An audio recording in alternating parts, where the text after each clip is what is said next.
माधवनगर नामक छोटी सी बस्ती में आर्यन, एक 18 वर्षीय युवक, अकेला जीवन जी रहा था। उसका बचपन दुखद रहा। जन्म के समय ही उसकी मां इस संसार से चली गई। उसके पिता, जो जीवन का एकमात्र संबल थे, 8 वर्ष की आयु में उसे छोड़कर किसी काम से जंगल गए और फिर कभी नहीं लौटे। इस हृदय विदारक घटना ने आर्यन को पूरी तरह से एकाकी कर दिया। वो गांव की एक जर्जर टूटी फूटी झोपड़ी में अपना जीवन व्यतीत करता था। सौभाग्य से उसके पड़ोस में गांव के प्रतिष्ठित मुखिया विक्रम और उनकी पत्नी प्रिया रहते थे। निसंतान होने के कारण उन्होंने ही आर्यन के माता पिता के गुजर जाने के बाद उसे अपने संरक्षण में पाला पोसा। आर्यन बेटा, ये भोजन स्वीकार करो और इसे खाओ। यदि तुम्हें और भूख लगे तो बिना किसी हिचकिचाहट के मुझसे आकर ले लेना। अरे मौसी, मैं कब तक आप दोनों के ऊपर एक बोझ बनकर बैठा रहूंगा? अब तो मुझे इस बात से बहुत अधिक शर्म महसूस होती है। अरे बेटा, तुम ऐसी बातें क्यों कर रही हो? यदि तुम हमारे अपने बच्चे नहीं भी हो तो इसका ये मतलब नहीं कि तुम हम पर किसी प्रकार का भार हो। आगे से ऐसी बात ना करना। चुपचाप अपना भोजन समाप्त करो। मुखियाइन प्रिया वहां से चली गई। आर्यन ने आराम से भोजन किया और फिर वो झोपड़ी से बाहर निकला। मुखिया विक्रम सामने दिखाई दिए। आर्यन बिना देर किए तुरंत उनके पास पहुंचा। आर्यन पुत्र, तुमने अपना भोजन समाप्त कर लिया है ना? मुझे शीघ्र ही इसकी पुष्टि करो। जी मुखिया जी, अभी मौसी खाना देकर गई थी। मैंने वही भोजन खाया और अब मैं घर से बाहर निकला हूँ। हाँ, ये बहुत अच्छा किया। तुम अब जवान हो गए हो। तुम्हें अपना ध्यान स्वयं रखना सीखना चाहिए मेरे बच्चे। जी मुखिया जी, 8 वर्ष की आयु से अब तक आप ही मेरा ख्याल रखते आए हैं, पर अब मुझे ये बात बहुत खटकती है। मैं अब कोई काम करना चाहता हूँ। पुत्र, इसमें शर्म की कोई बात नहीं है। हमने तुम्हें हमेशा ही अपना बेटा माना है। लेकिन यदि तुम्हारा मन फिर भी कुछ करने का है तो सुनो। गांव के पास वाला जंगल अब पहले जितना खतरनाक नहीं रहा। तुम चाहो तो वहां जाकर लकड़ियां काट सकते हो या शहद भी इकट्ठा कर सकते हो। जी मुखिया जी, मैं अवश्य कल ही जंगल जाऊंगा। अब वो समय आ गया है जब मैं अपने लिए और आप दोनों के लिए कुछ करके दिखाऊं। अगले दिन आर्यन ने अपने कुल्हाड़ी उठाई और साहस बटोरकर जंगल की ओर निकल पड़ा। वो शीघ्र ही वन के गहरे हिस्से में पहुंच गया। जंगल में कदम रखते ही उसने गहरी सांस ली और मन ही मन विचार किया। मुखिया जी ने बचपन से मेरी बहुत बड़ी सहायता की है। मुझे ये उपकार अब चुकाना ही होगा। ये मेरी जिम्मेदारी है। मुझे अब अपने पैरों पर मजबूती से खड़ा होना है और उनकी सेवा करनी है, ताकि उन्हें कभी अपनी संतान की कमी महसूस ना हो और वे सदैव सुखी रहें। आर्यन अभी ये महत्वपूर्ण सोच ही रहा था कि अचानक उसकी आंखें एक बड़ी असामान्य रूप वाली पक्षी सुंदरी पर पड़ी, जो लगातार उसे ध्यान से देख रही थी। अरे, ये विशालकाय पक्षी मुझसे इतनी गहराई से क्यों देख आ रहा है? इसका आकार तो अन्य पक्षियों से बहुत अलग है और ये कुछ डरावनी सी लग रही है। आर्यन ने इतना ही कहा था कि वो पक्षी उड़कर उसके एकदम पास आ गई और उसने एक स्पष्ट मानवीय स्वर में बात की। मैं तुम्हें अच्छी तरह पहचानती हूँ। तुम्हारा नाम आर्यन है। तुम निश्चित रूप से नमन के पुत्र हो, इसमें कोई संदेह नहीं। पक्षी को इंसानों की तरह बोलते सुनकर आर्यन बहुत डर गया। उसका चेहरा सफेद पड़ गया और उसने अविश्वास से पूछा, ये कैसे संभव हो सकता है? तुम तो मात्र एक पक्षी हो, फिर भी इंसानी आवाज में कैसे बोल रही हो? शायद मेरी आंखें मुझे धोखा दे रही हैं। नहीं, तुम्हें कोई धोखा नहीं हो रहा है। मैं वास्तव में बोलने वाली पक्षी हूँ। मैं भी कभी एक इंसान थी, पर एक जादूगर ने मुझे ये श्राप दिया। मैं तुम्हारे पिता नमन के बारे में सब कुछ जानती हूँ। वे कुछ समय पहले जंगल आए थे, जिसके बाद वो कभी वापस नहीं गए। मुझे नहीं पता कि तुम कौन हो। मैं इतनी आसानी से तुम्हारी सजी बात पर भला कैसे भरोसा कर लूं? क्या तुमने कभी इस बारे में सोचा है? तुम वर्षों से बिना पिता के हो, पर गांव में कोई भी उनकी बात क्यों नहीं करता, सिवाय तुम्हारे मुखिया के। लेकिन मैं तुम्हें तुम्हारे पिता के बारे में सभी जानकारी दे सकती हूँ। तुम्हारे पिता अभी जीवित हैं और उनका ठिकाना मुझे मालूम है। ठीक है, अगर ऐसा है तो मुझे बताओ मेरे पिता कहाँ हैं? मेरी उनसे मिलने की प्रबल इच्छा है। मैं तुम्हें अवश्य बताऊंगी, पर उसके लिए तुम्हें सबसे पहले मुझे इस भयानक श्राप से मुक्त कराना होगा। अचानक आर्यन को उस पक्षी से एक भयानक डर महसूस होने लगा। मुझे लगता है कि ये निश्चित रूप से कोई दुष्ट राक्षस है जो मुझे फंसाने की कोशिश कर रहा है। इससे पहले कि ये मुझे कोई नुकसान पहुंचाए, मुझे भागना होगा। ये सोचते ही आर्यन तेजी से गांव की दिशा में दौड़ा और कुछ ही पलों में अपने घर पहुंच गया। घर पहुंचकर वो हाँफने लगा। हे भगवान, ये जंगल तो बहुत ही खतरनाक है। यहाँ तो जानवर भी मनुष्यों की तरह बातें करते हैं। वो निश्चित रूप से कोई दुष्ट आत्मा थी। मैं अब कभी वहां नहीं जाऊंगा। अभी ये सोच ही रहा था कि उसी क्षण मुखियाइन प्रिया उसके लिए भोजन लेकर आई और उसे इतना घबराया हुआ देखकर चिंता से बोली, अरे आर्यन बेटा, तुम इतने घबराए हुए क्यों हो? तुम्हें बहुत पसीना भी आ रहा है। सब कुछ कुशल मंगल तो है ना? कुछ नहीं मौसी, बस थोड़ा सा सिर दर्द हो रहा था, इसलिए मैं जल्दी वापस आ गया हूँ। अरे बेटा, अगर तुम्हारी तबीयत ठीक नहीं है तो काम मत करो। पहले ये भोजन कर लो और फिर थोड़ा आराम कर लो। आर्यन ने सिर दर्द का बहाना बनाकर सच्चाई छिपा ली। मौसी ने और सवाल नहीं किए। उन्होंने खाना उसके हाथ में दिया और धीरे से कमरे से बाहर चली गई। आर्यन ने खाना खाया और सो गया। अगली सुबह जब आर्यन नींद से जागा तो उसके मन का सारा डर पूरी तरह से समाप्त हो चुका था। उसने शांत मन से स्वयं से विचार करना शुरू किया। शायद कल मैं उस बोलने वाली पक्षी को देखकर कुछ ज्यादा ही भयभीत हो गया था, पर अगर मैं तार्किक रूप से सोचूं तो उसकी बातों में सच्चाई झलकती है। पक्षी मेरे पिता के बारे में अवश्य कोई महत्वपूर्ण जानकारी रखती है। ये भी सच है कि मुखिया जी हमेशा मेरे पिता की बात टाल देते थे। बस इतना ही कहा। उन्होंने यही बताया था कि माँ जन्म के समय गुजरी और पिताजी जंगल गए पर वापस नहीं आए। मुझे उस पक्षी को ढूंढना चाहिए और अपने पिता के बारे में पूछना चाहिए। ये कहकर आर्यन ने तुरंत जंगल की ओर चलना शुरू कर दिया और थोड़ी ही देर में वो उसी स्थान पर पहुंच गया जहां वो पक्षी सुंदरी मिली थी। पक्षी पहले से ही वहां मौजूद थी और उसे देखकर उड़कर पास आ गई। मुझे पूरा विश्वास था कि तुम निश्चित रूप से वापस आओगे, क्योंकि तुम भी अपने पिता नमन की तरह ही बहुत बहादुर हो। मैं यहाँ केवल इसलिए आया हूँ क्योंकि मुझे अपने पिता से मिलना है। तुम कह रही थी कि तुम उनका ठिकाना जानती हो, तो मुझे बताओ कहाँ है वे? मैंने कल ही स्पष्ट किया था कि तुम्हें पहले मुझे इस श्राप से आजाद कराना होगा, पर चिंता मत करो, मैं तुम्हारी सहायता करना चाहती हूँ। मुझे अपना मित्र समझो। मैं जानती हूँ कि तुम बचपन से ही निर्धनता से जूझ रहे हो और कभी-कभी तुम्हें अपनी इस परिस्थिति पर बहुत शर्म भी आती होगी। ये सुनकर आर्यन थोड़ा उदास हुआ और उसने अपनी गरीबी को स्वीकार किया। हाँ, तुम जो कह रही हो वो बिल्कुल सही है। मैं सचमुच गरीब हूँ। मुखिया जी और उनकी पत्नी ने मुझे पाला है, लेकिन अब मैं हर वक्त उन पर बोझ बनकर नहीं रह सकता।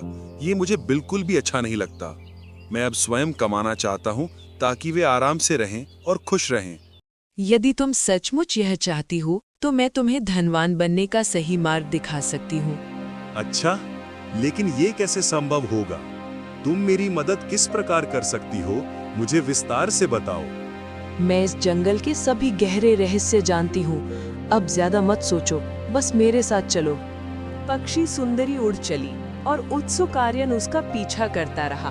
पक्षी उसे एक अंधेरी गुफा के भीतर ले गई, जिसके बारे में पहले किसी को पता नहीं था। गुफा के अंदर जमीन पर एक भारी बक्सा रखा हुआ था। अरे, इस बक्से के भीतर क्या रखा हुआ है? मैं अब और इंतजार नहीं कर सकता। इसे तुरंत खोलकर देखना चाहता हूँ। जैसे ही आर्यन ने उस बक्से का ढक्कन खोला, उसकी आंखें फटी रह गईं, क्योंकि उसमें बेशकीमती अनमोल हीरे जवाहरात भरे थे। उन्हें देखकर आर्यन ने हैरान होकर कहा, हे भगवान, इस बक्से में तो अनगिनत हीरे और जवाहरात हैं। ये इतना सारा कीमती सामान आखिर किसका है? तुम पहले इन हीरों से धनवान बनो, उसके बाद मैं तुम्हें बताऊंगी कि मैं इस श्राप से कैसे मुक्ति पा सकती हूँ। जब तुम मुझे आजाद कर दोगे तो मैं तुम्हें तुम्हारे पिता से जरूर मिलवाऊंगी। मुझे पता है कि उनका ठिकाना कहाँ है। मैं इस क्षण का बेसब्री से इंतजार कर रही हूँ। पर एक बात ध्यान रखना, मेरे रहस्य के बारे में किसी को कानो कान पता नहीं चलना चाहिए। यदि ये राज खुला तो तुम कभी अपने पिता से नहीं मिल पाओगे। आर्यन वो बक्सा उठाकर अपने घर की ओर भागा। घर पहुंचकर उसने बक्सा एक किनारे रख दिया। तभी मुखिया विक्रम और उनकी पत्नी प्रिया उसके लिए भोजन लेकर आए। बक्से पर नजर पड़ते ही मुखिया ने पूछा, आर्यन बेटा, ये अजीब बक्सा तुम्हारे पास कहाँ से आया? और बताओ, इसके अंदर आखिर क्या रखा हुआ है? मुखिया के पूछने पर आर्यन को समझ नहीं आया कि वो क्या उत्तर दे। इसी बीच मुखियाइन प्रिया ने उत्सुकता से बक्सा खोल दिया। आर्यन बेटा, तुम्हारे पास ये इतने सारे कीमती हीरे और जवाहरात आखिर आए कहाँ से? हमें सच सच बताओ। आर्यन ने तुरंत पक्षी सुंदरी की सख्त चेतावनी याद की, इसलिए उसने सच्चाई छिपाते हुए एक कहानी गढ़ दी। मौसी, मैं जंगल में लकड़ियां काट रहा था। काटते काटते मैं बहुत दूर एक गुफा तक पहुंच गया। मुझे वहीं अंदर ये बक्सा मिला, जिसे मैं उठाकर घर ले आया। आर्यन, तुमने ये बिल्कुल ठीक नहीं किया। हो सकता है ये सारे हीरे जवाहरात राजा के हों। अगर ये बात राजा तक पहुंची तो वो हमें कड़ी सजा देंगे। मुखिया के मन में अब गहरा भय बैठ गया था।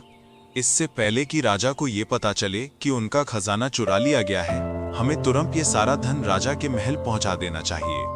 मुखिया की बात सुनकर आर्यन ने मन ही मन विचार किया। मैं मुखिया जी को कैसे समझाऊं कि ये खजाना उस पक्षी ने दिया है, पर अगर मैं पक्षी का राज खोल दूं तो मैं अपने पिता से कभी नहीं मिल पाऊंगा, और मेरे लिए पिता सबसे जरूरी हैं। आर्यन जानता था कि उसके लिए दौलत से ज्यादा अपने पिता से मिलना जरूरी है, इसलिए वो मुखिया की बात पर राजी हो गया। ठीक है मुखिया जी, जैसा आप उचित समझें। हम अभी ये बक्सा राजा के पास लेकर चलते हैं। आर्यन ने तुरंत वो भारी बक्सा अपने सिर पर उठाया। फिर वो और मुखिया विक्रम दोनों तेजी से राजा के दरबार की ओर चल पड़े।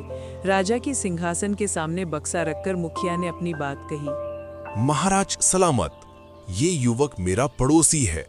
ये जंगल में लकड़ी काटने गया था, जहां इसे एक गुफा में ये खजाने का बक्सा मिला। हमें लगा कि ये आपका हो सकता है, इसलिए हम तुरंत इसे दरबार में ले आए हैं।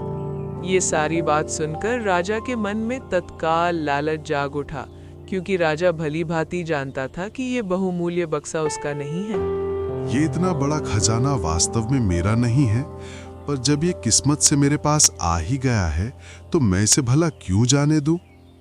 सबसे अच्छा यही रहेगा कि मैं इन दोनों को कुछ इनाम दे दूं, ताकि ये खुश हो जाएं और ये सारा खजाना भी सुरक्षित रूप से मेरे पास ही रह जाए। ये निर्णय करके राजा ने उन दोनों की ओर देखा और नाटकीय अंदाज में कहा, हाँ, यह संदूक मेरा ही है। मैंने ही इसे वहां सुरक्षित रखवाया था, लेकिन तुम दोनों ने इसे ईमानदारी से वापस लाकर बहुत अच्छा किया है। मैं तुम्हारी ये सच्चाई और ईमानदारी से बहुत अधिक प्रसन्न हूँ, इसलिए मैं तुम्हें इसके बदले उचित इनाम दूंगा। ये कहकर राजा ने तुरंत अपने सिपाहियों को बुलाया और आदेश दिया। सिपाहियों, ये संदूक इनसे ले लो और इसे शाही खजाने में रख दो। इन्होंने ईमानदारी दिखाई है, इसलिए इन्हें इनाम दिया जाए। मेरे खजाने से इन्हें इनाम के तौर पर पर्याप्त धन दिया जाए, ताकि ये प्रसन्न हों और दूसरों के लिए भी एक मिसाल बने। सिपाहियों ने राजा का आदेश मानते हुए संदूक लिया और उन्हें इनाम के रूप में कुछ धन दिया। मुखिया उस रकम को पाकर बहुत खुश थे, पर आर्यन का मन बहुत बेचैन था। आर्यन को पता था कि राजा झूठ बोल रहा है, पर वो पक्षी सुंदरी की चेतावनी के कारण कुछ कह नहीं सका। अपने पिता से मिलना दौलत से कहीं ज्यादा जरूरी था, इसलिए वो चुपचाप रहा। इनाम की रकम लेकर दोनों गांव की ओर चल पड़े। आर्यन ने अपनी मिली हुई रकम भी मुखिया को दी।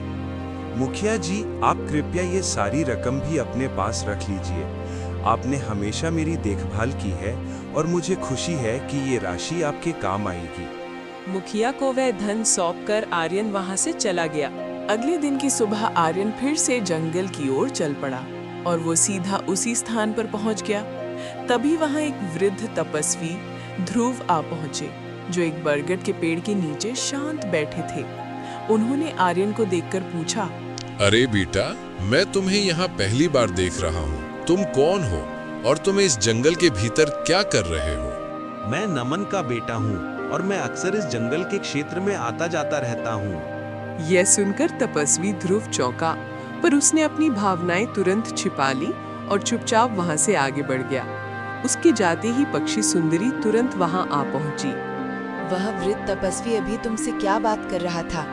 क्या उसने तुम्हें कोई नई जानकारी दी? कुछ खास नहीं, वो बस ये जानना चाहता था कि मैं कौन हूँ और यहाँ क्यों हूँ। मैंने उसे बता दिया कि मैं नमन का पुत्र हूँ। याद रखना, ये तपस्वी असल में एक बहुत बड़ा धोखेबाज है। इसने सिर्फ साधु का वेश धारण किया है, पर वास्तव में ये एक दुष्ट प्राणी है। मुझे उस तपस्वी से कोई मतलब नहीं है। मुझे केवल तुम्हारी और मेरे पिता की चिंता है। मुझे बताओ कि मैं तुम्हें श्राप से कैसे आजाद कर सकता हूँ।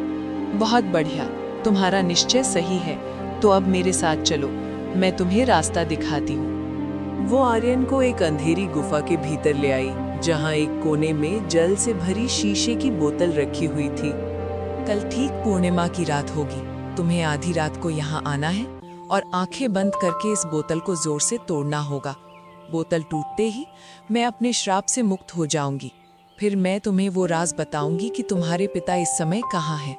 क्या मैं अभी इसी क्षण इस बोतल को उठाकर तोड़ नहीं सकता हूँ? नहीं, ऐसा नहीं करना। कल ही पूर्णिमा के विशेष रात है। तुम इसे सिर्फ कल रात ही तोड़ सकते हो। पक्षी सुंदरी यह कहकर उड़ गई और आर्यन घर की ओर चल पड़ा। लेकिन दूसरी तरफ तपस्वी ध्रुव चुपके से उन दोनों की बातें सुन रहा था और अब वो भी आर्यन के पीछे चल पड़ा। जब आर्यन घर के पास पहुंचा तो उसने तपस्वी को देखा और वहीं रुक गया। तपस्वी पास आकर बोला, मैंने तुम्हें अपनी आंखों से उस पक्षी से बात करते हुए देखा है। तुम उसे जानते नहीं। वो कोई सामान्य पक्षी नहीं, बल्कि एक डरावना प्राणी है। मैं सब जानता हूँ, पर वो पक्षी मेरे पिता के बारे में जानती है। मैं अपने पिता को किसी भी कीमत पर प्राप्त करना चाहता हूँ। सुनो, तुम्हारे पिता अब इस दुनिया में जीवित नहीं रहे।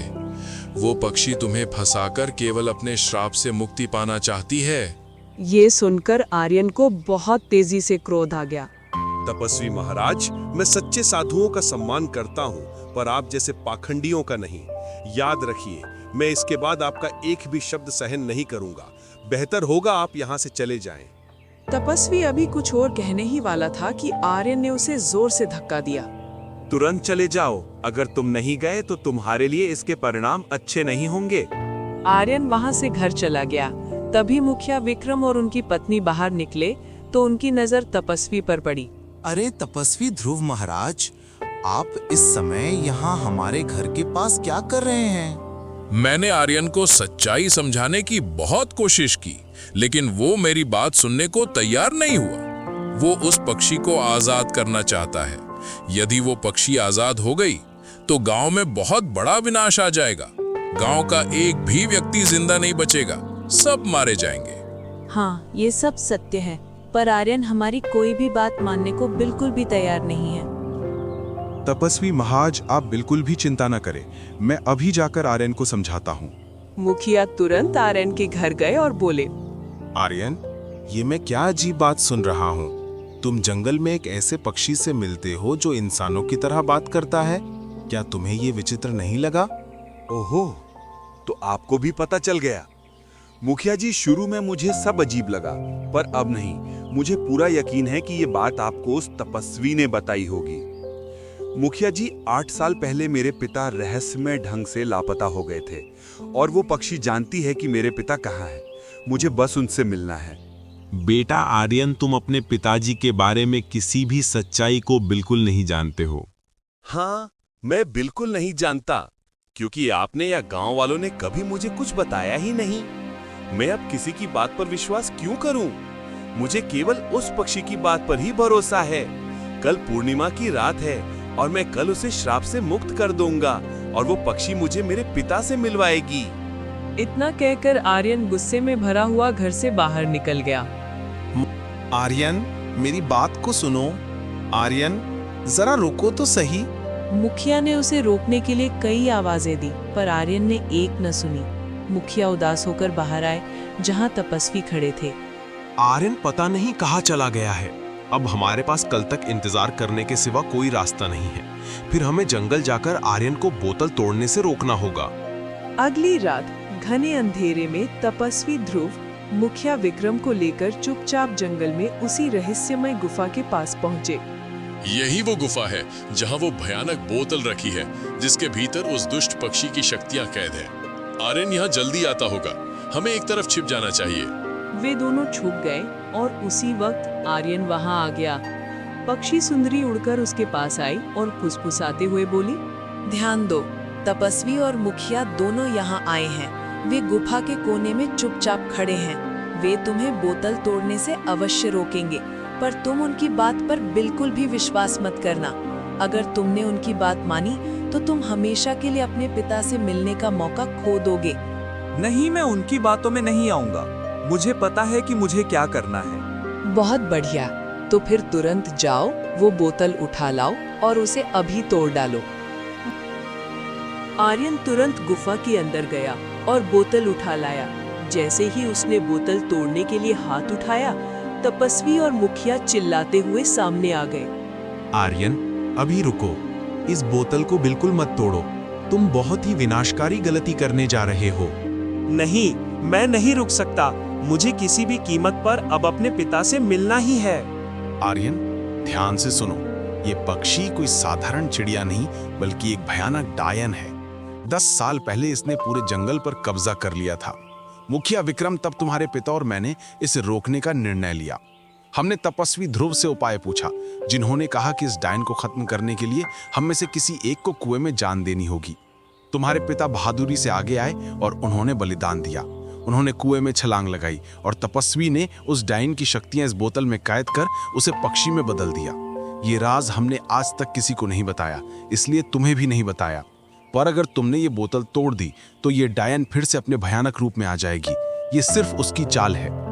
ये दोनों तुम्हें धोखा दे रहे हैं। सच्चाई वही है जो मैं कह रही हूँ। अगर मेरे मन में कोई चाल होती तो मैंने तुम्हें हीरे मोती, धन दौलत क्यों दिए होते? क्या गांव वालों ने कभी तुम्हारी मदद की? नहीं। अब मैं तुम्हें तुम्हारे पिता से मिलवा रही हूँ। मुझ पर ही विश्वास करो। आर्यन पूरी तरह से भ्रम में पड़ गया। अंततः उसने पक्षी सुंदरी पर विश्वास किया और उसने वो बोतल जमीन पर फेंककर तुरंत तोड़ दी। बोतल टूटते ही पक्षी सुंदरी तुरंत एक भयानक डायन के रूप में बदल गई। आर्यन, तुमने मेरा सबसे बड़ा काम बहुत आसान कर दिया। अब मैं आजाद हूँ और तुम सबकी बर्बादी शुरू। आज मैं तुम में से किसी को भी जिंदा नहीं छोड़ूंगी। आर्यन, तुमने बहुत बड़ी और भयानक गलती कर दी है। अब ये डायन हमें किसी भी हाल में जीवित नहीं छोड़ेगी। मुझे माफ कर दीजिए मुखिया जी, मैं उसके बहकावे में आ गया था। क्या अब भी इस भयानक स्थिति का कोई समाधान बचा है? हाँ, इसका बस एक ही हल है। हमें तुरंत उस पुराने कुएं के पास पहुंचना होगा। वे तीनों, आर्यन, मुखिया और तपस्वी, बिना समय गंवाए कुएं की दिशा में भागे और वो भयानक डायन भी क्रोधित होकर उनके ठीक पीछे आ रही थी। कुएं के पास पहुंचकर तपस्वी ने गंभीर स्वर में कहा, यदि तुम इस डायन के आतंक से हमेशा के लिए छुटकारा पाना चाहते हो तो तुम दोनों में से किसी एक को उसी कुएं में छलांग लगाकर अपनी जीवन की कुर्बानी देनी होगी। तपस्वी की ये बात सुनते ही आर्यन ने बिना किसी हिचकिचाहट के तुरंत बोल दिया, ये सारी भयानक मुसीबत मैंने ही बुलाई है, इसलिए अब इससे मुक्ति दिलाने का काम भी मैं ही करूंगा। आर्यन ने एक पल भी नहीं सोचा। उसने तुरंत कुएं में छलांग लगा दी और अपने जीवन का बलिदान दे दिया। तपस्वी ने अपनी बची हुई शक्तियों का उपयोग किया और डायन को फिर से एक पक्षी के रूप में बदल दिया। इस बार उस पक्षी में इंसानों की तरह बोलने की कोई शक्ति शेष नहीं रही। मुखिया विक्रम को आर्यन के चले जाने का बहुत गहरा दुख था, पर वे विवश थे। इसलिए वे घर लौट आए और धीरे धीरे फिर से सामान्य हंसी खुशी का जीवन बिताने लगे।